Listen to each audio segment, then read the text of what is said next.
আউযুবিল্লাহি মিনাশ শাইতানির বিসমিল্লাহির রহমানির রহিম। নুনাজ্জিলু মিনাল কুরআনি মা হুয়া শিফাa'un ওয়া রাহমাতাল লিল মুমিনিন ওয়া লা ইয়াজিদু যালিমিন ইল্লা খাসারা।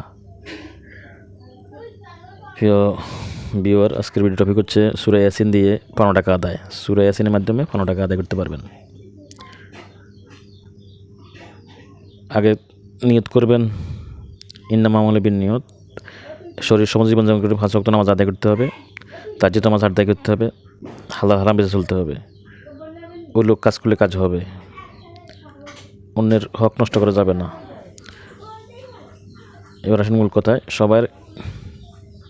সবার গায়ে তদবির লাগে না, কারণ হলো যদি কোনো বদ ওজা বদ জিন তার ক্ষতি করে রাখে, অথবা তার সাথে কোনো তান্ত্রিক তার ক্ষতি করে রাখছে, বা কোনো বদ জিন তার কাছে আছে, তখন ওই জিনটা তার কাজ করতে দেয় না, মানে তার ভালো হক এইভাবে ভালো কাজ করতে দিবে না। এই জন্য মানুষ ওই জিনের কারণে, বদ জিনের কারণে, শয়তানের কারণে সে টাকাটা দিচ্ছে না। মানে যারা খারাপ কাজ করে মানুষের কাছে খারাপ বানাবে, এই জন্য আগে হাজিরা দেখতে হবে যে কী অবস্থা, তার কাছে কোনো বদ জিন আছে বা কোনো চালান আছে কিনা, জাদুবান আছে কিনা, কোনো বাধা আছে কিনা। সব থাকলে সব কাটতে হবে, ধরতে হবে। জিন বন্দি করতে হবে, জাদুবান থাকলে কাটতে হবে, কোনো যে কোনো ক্ষতি থাকলে সব কাটতে হবে। তো এবং তার কাছে যদি কোনো ফটেক নেওয়ার জন্য রাজমণি তাবিজ হয় বা কোনো তাবিজ থাকে তার কাছে, মানে শরীর বন্ধের, মানে তার কাছে যেন যে যাবে, মানে সেটা মারতে যাবে কিন্তু সামনে গেলে কিছু বলতে পারবে না, এমনও তাবিজ থাকে মানুষের ব্যবহার করে। তো ওই তাবিজ থাকলে ওই তাবিজটা ধ্বংস করতে হবে, নাহলে আমি তার কাছে সামনে যাই টাকা খুঁজতে পারবেন না। এই দিন খেয়াল রাখতে হবে। যে সিটার বাটপার করে আর তাকে আত্মসাৎ করে, তার সাথে যে বদজিন থাকে সেও একটা সিটার জিন।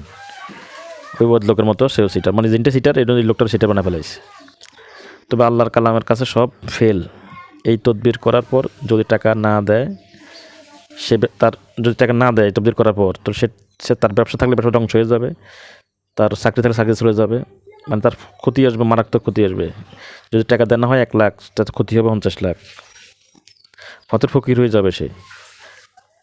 আপনারা কী করবেন? আমলটি করবেন, 1 প্যাকেট লবণ ও কিছু সরিষা কিনবেন। 1 প্যাকেট লবণ ও কিছু সরিষা কিনে আনবেন। যেমন 8 কেজি সরিষা, 1 প্যাকেট লবণ কিনে আনলেন।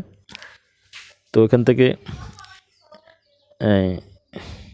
কিছু লবণ নেবেন, 1 মুঠ বা 2 মুঠ লবণ নেবেন, 2 মুঠ সরিষা নেবেন একটি পাত্রে। সরিষা এবং লবণ একসাথে নেবেন পাত্রে। নেওয়ার পরে সূরা ইয়াসিন 1 মুমিন পাঠ করবেন, ও তার নাম নেবেন, নাম নিয়ে ফুঁ দিবেন। এবার সূরা ইয়াসিনে 7 মুমিন পাঠ করে 7টি ফুঁ দিবেন তার নাম নিয়ে। আমলটি রোদে বসে করতে হবে। শেষে বিসমিল্লাহ ছাড়া সূরা ইয়াসিন একবার পাঠ করে দিবেন যদি পারেন, আর না হলে দরকার নাই। সূরা ইয়াসিন 7 মুমিন 7বার পাঠ করার পরে ফুঁ দেওয়ার পরে ওই লবণ ও সরিষা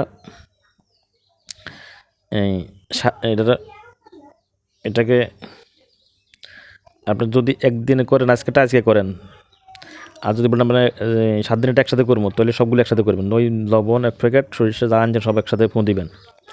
ফুঁ দেওয়ার পরে 7 ভাগ করবেন, 7 ভাগ করে 7 ভাগ করে 7 দিন জ্বালাবেন। 7 ভাগ করে 7 দিন জ্বালাবেন। 7 ভাগ করে প্রতিদিন দুপুরের কড়াইয়ের মধ্যে একটি ভাগ দিবেন, টালতে দিবেন আর কি।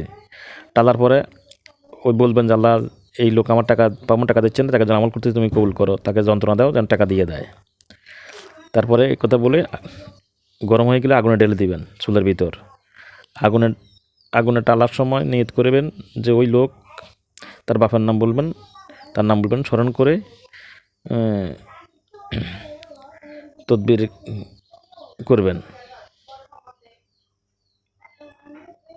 তার কোনো প্রোটেকশন থাকলে প্রোটেকশন কাটতে হবে আর কি।